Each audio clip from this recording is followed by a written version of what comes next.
have reduced dependence on fossil fuels, self-sustainability, and an eliminated or reduced dependence on a frail infrastructure. These are the potential benefits of producing highly efficient, small-scale wind turbines that exploit non-traditional wind sources that exist all around us. Hello everyone, my name is Rachel Pizzolato, and I'm a freshman at John Curtis Christian School in River Range, Louisiana. The title of my current research project is Improving 3D Printed Turbine Efficiency by Exploiting the Lotus Effect through the Application of Silicon Nanoparticles to Turbine Blade Surfaces and Varying the Wind Diverter Angle of the Venturi.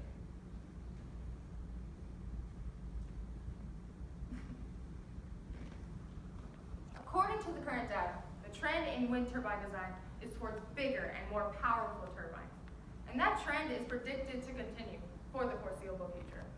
However, by altering our way of thinking and focusing on developing highly efficient turbines that exploit non-traditional wind sources, that trend could slow or possibly even be reversed.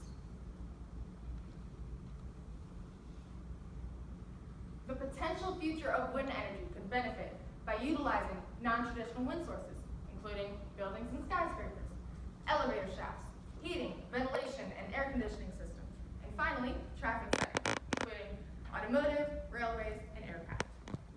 By thinking on a smaller scale, turbines could effectively and seamlessly blend into city and suburban life, and that trend towards bigger and more powerful turbines could possibly be reversed.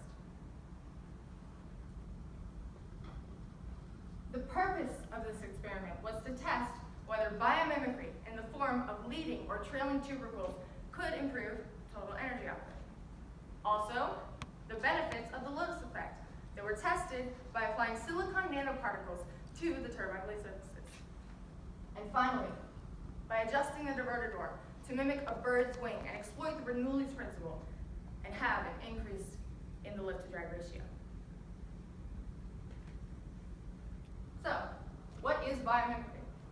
Well, biomimicry is an architecture that is influenced by nature and has been developed for over millions or even billions of years. Another example of biomimicry are the tubercles on a humpback whale's fins.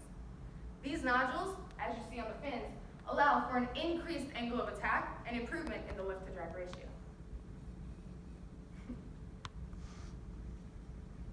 And finally, we have the Lotus effect. So, what is the Lotus effect? Well, the Lotus effect refers to a self-cleaning particle of the lotus leaf. This nanoscopic architecture, which is super hydrophobic, means that any fluid, liquid, or dirt particles can roll right off the leaf surface. As you can see in this slide, the diverter doors can be adjusted to alter the shape of the venturi opening. By adjusting the diverter doors to mimic how a bird adjusts the angle and shape of its wings, this produces an increased airflow across the surface of the wing to find the spot where the greatest increase in the lift-to-drag ratio really is. As you can see, the venturi was placed between two 4-foot-tall buildings to simulate skyscrapers and exploit the Bernoulli's principle, and then a wind tunnel was constructed with an airflow supplied by an industrial blower at one end of the tunnel. The turbine designs included turbine blade angles 45 and 60 degrees relative to the tangent, and also the tubercles were placed on the leading or the trailing edges of the turbine blades. As far as methodology goes, the trials were conducted using 3D printed turbines to reduce as much human error as possible. And the measurements were taken using the Vernier Logger Pro 3.14 software and Vernier sensors. And then finally, the diverter door angles were controlled by a Raspberry Pi 3B and stepper motors for precise and repeatable positioning.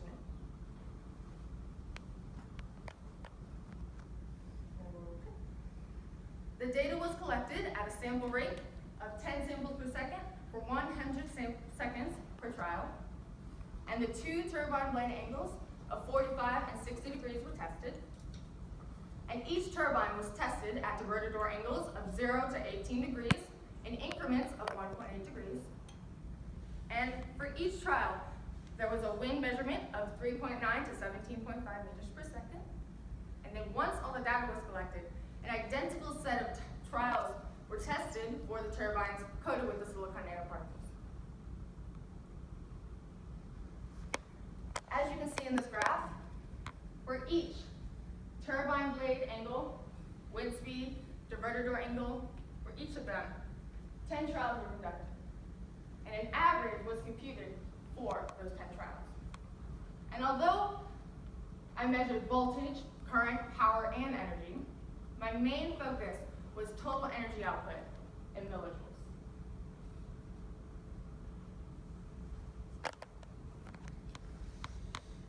Now, this graph shows for a clear visualization of not only the increase in total energy output as the wind speed increases, but you can also see that the application of silicon nanoparticles to the turbine blade surfaces results in an improved output as the wind speed increases compared to the non-treated turbines, which is the red.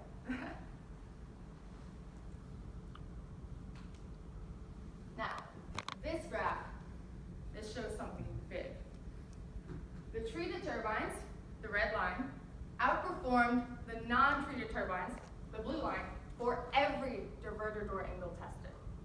And it also shows that there is a sweet spot. Sweet spot is to where an angle produces the most total energy output. It's shown right there. And the same general trend was known for each set of trials.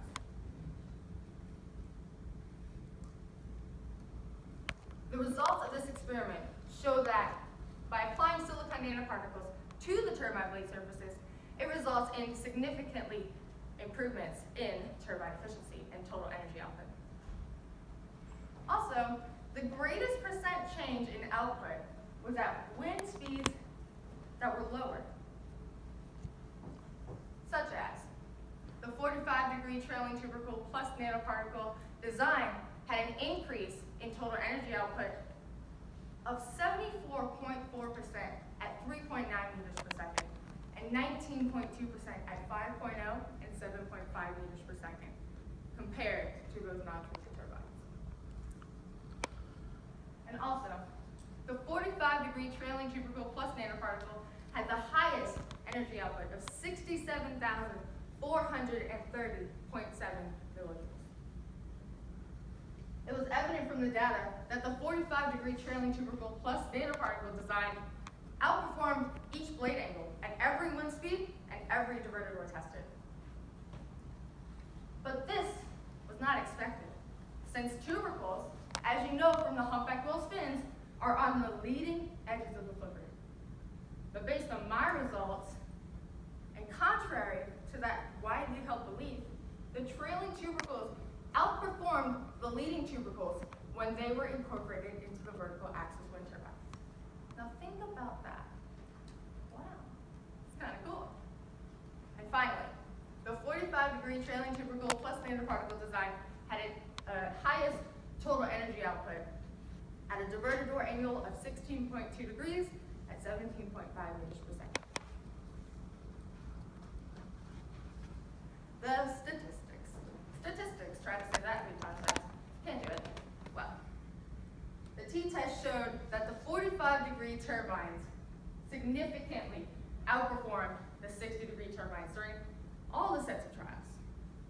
It also showed that the trailing tubercles significantly outperformed the leading tubercles at every wind speed and diverter door angle tested. And applying nanoparticle coatings increased a significantly increased output in total energy output. Finally, by adjusting the diverter door angle to find a sweet spot, that resulted in a significant increase in total energy output.